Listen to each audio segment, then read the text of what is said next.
How's everybody doing?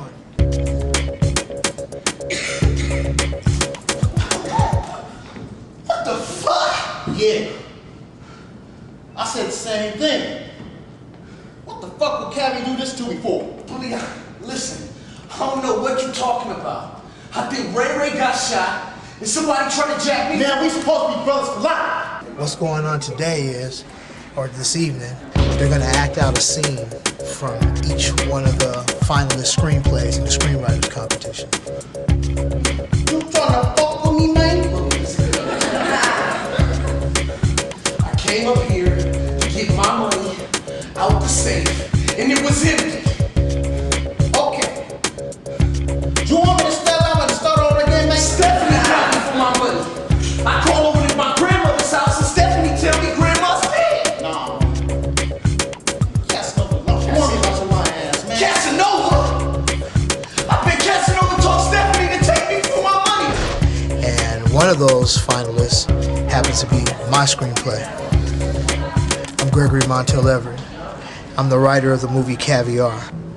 I did some work a couple of years ago for the festival, and part of their mission statement was that they want to show the world that African Americans do films. They just don't deal with the normal, with the gangs and the drugs and the guns, and that's everything my screenplay is about. I mean, it's a social commentary, but I feel like we can't ignore that did happen, and it happened here. So I had never seen the dope dealer as a victim.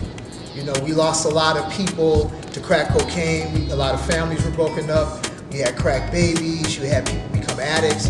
But we never really examined like what was going on in our family and our community in the early 80s and the late 70s that made us right for this to happen.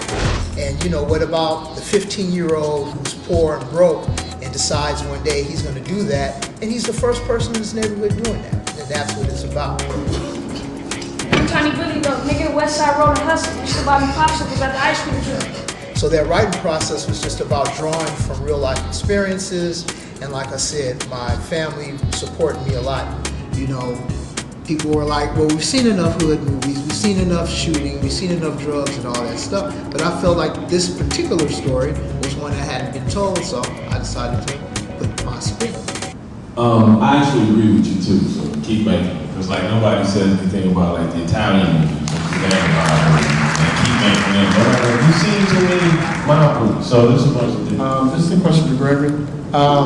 As far as your screenplay that you've been holding on to, and you've had, you know, offers and whatnot, how long are you going to hold on to it before you let it go? Or are you going to just make it no matter what? Well, I have other projects in development as well, so this is, I'm sure you heard the term, your baby.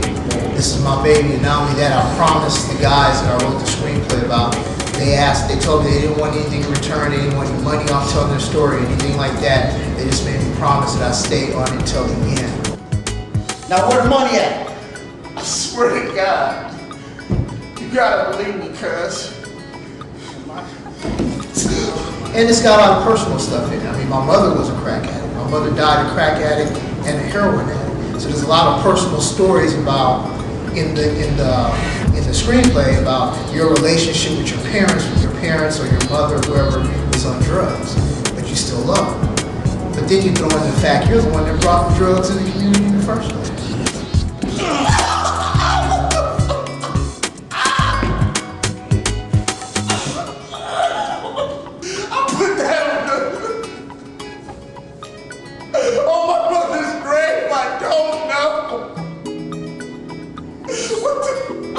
So we get into different layers that, you know, other screenplays haven't been into. So I'm staying on this one till the very end.